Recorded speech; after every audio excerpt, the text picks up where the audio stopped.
ഓം നമോ നാരായണായ. ഓം ശ്രീ ഗുരുഭ്യോ നമഃ. നാരായണീയം ദശകം 32 മത്സ്യാവതാരം. ശ്ലോകം 1. പുരാ ഹയഗ്രീവ മഹാസുരേണ ഷഷ്ടാന്തരാദ്യോദ്യതകാണ്ഡകൽപേ നിദ്രോന്മുഖൻ ബ്രഹ്മമുഖാതൃതേഷു വേദേഷു ദിൽശക്കില മത്സ്യരൂപം. പദം.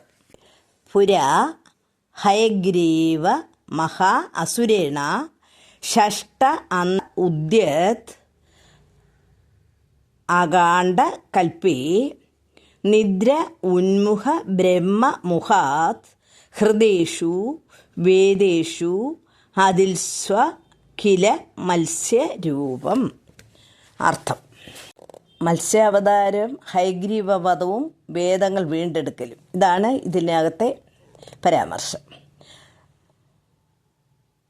ആദ്യത്തെ ശ്ലോകത്തിൻ്റെ അർത്ഥം: ആറാമത്തെ മന്വന്തരത്തിൻ്റെ അവസാനത്തിലുണ്ടായ മഹാപ്രളയകാലത്ത് ഉറങ്ങിക്കിടന്നിരുന്ന ബ്രഹ്മാവിൻ്റെ മുഖത്തു നിന്ന് ഹയഗ്രീവൻ എന്നു പേരായ മഹാസുരൻ വേദങ്ങളെ മോഷ്ടിച്ചപ്പോൾ അവ വീണ്ടെടുക്കാൻ വേണ്ടി അങ്ങ് മത്സ്യരൂപം ധരിച്ചു.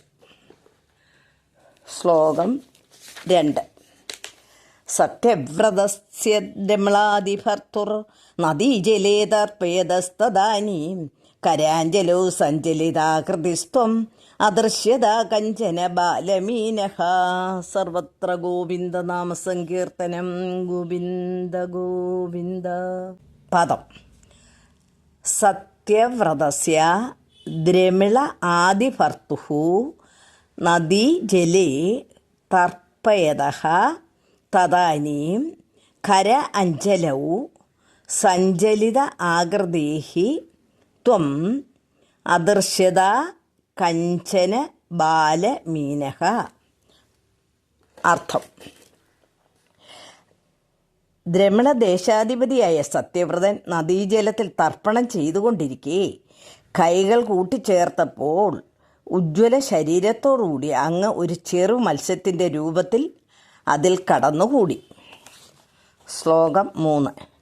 ക്ഷിപ്തം ജലേ ത്വാം ചകിതം വിലോക്യ നിന്നേംബുപാത്രേണ മുനിസ്വഗേഹം സ്വൽപൈരഹോഭി കലശീം ച കൂപം വാവിം സരച്ചാനശിഷേ വിഭോത്വം. പദം. ക്ഷിപ്തം ജലേ ത്വാം ചകിതം വിലോക്യ നിന്നേ അംബു പാത്രേണ മുനിഃ സ്വഗേഹം സ്വൽപൈ അഹോഭി കലശീ ച കൂപം വാവീം സര ച ആനശിഷേ വിഭോ ത്വം. അർത്ഥം: കൈകളിൽ നിന്ന് നദിയിലേക്ക് തന്നെ ഇട്ട അങ്ങ് മറ്റ് മത്സ്യങ്ങളെ ഭയപ്പെടുന്നത് കണ്ട് ആ രാജാവ് ജലം നിറച്ച പാത്രത്തിലിട്ട് അങ്ങേ ആശ്രമത്തിലേക്ക് കൊണ്ടുപോയി. ഹേ വിഭോ, അങ്ങ് അല്പനാളുകൾക്കുള്ളിൽ കുളം, കിണർ, മഹാസരസ് എന്നിവയിൽ ഒതുങ്ങാത്ത രീതിയിൽ വലുതായി. ശ്ലോകം 4. യോഗപ്രഭാവാത് ഭവതാജ്ഞയൈവ നീതസ്തതസ്ത്വം മുനിനാഭയോധീം പൃഷ്ടോ മുനാ കൽപ്പതി ദൃക്ഷുവേനം സപ്താഹമാസ്വേതി വദന്യയാസി. പദം. യോഗപ്രഭാവാത് ഭവതാജ്ഞയാ ഏവ നീതഃ തതഃ ത്വം മുനിനാ പയോധീം പൃഷ്ടം അമുന കൽപ്പദിദൃക്ഷും ഏനം സപ്താഹം അസ്വ ഇതി വദൻ അയാസി. അർത്ഥം: അങ്ങയുടെ ആജ്ഞ അനുസരിച്ച് തന്നെ ആ രാജാവ് അങ്ങയെ സമുദ്രത്തിലേക്ക് കൊണ്ടുപോയി.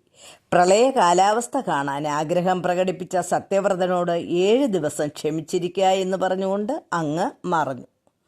ശ്ലോകം 5. പ്രാപ്തേ ത്വദുക്തേ ഹനിവാരിതാര പരിപ്ലുതേ ഭൂമിതലേ മുനീന്ദ്രഃ സപ്തർഷിഭിഃ സാർത്തമപാരവാരിണി ഉത്കൂർണമാന ശരണം യയൗ ത്വാം. പദം. പ്രാപ്തേ ത്വത് ഉക്തേ അഹനി വാരിധാര പരിപ്ലുതേ ഭൂമിതലേ മുനീന്ദ്രഃ ഋഷിഭിः സാർത്ഥം അപാര വാരിണി ഉത്ഘൂർണമാനഃ ശരണം യയൗ ത്വ. അങ്ങ് പറഞ്ഞ ദിവസം സമാഗതമായപ്പോൾ ഭൂമി മുഴുവൻ വർഷജലത്തിൽ മുങ്ങിപ്പോയി. അപ്പോൾ സത്യവ്രതൻ സപ്തർഷിമാരോടുകൂടി അപാരമായ ജലത്തിൽപ്പെട്ട് വളരെയേറെ കഷ്ടങ്ങൾ സഹിച്ച് അങ്ങയെ തന്നെ ശരണം പ്രാപിച്ചു. സർവത്ര ഗോവിന്ദനാമസങ്കീർത്തനം. ഗോവിന്ദ ഗോവിന്ദ. ഹരി ഓം തത്സത്.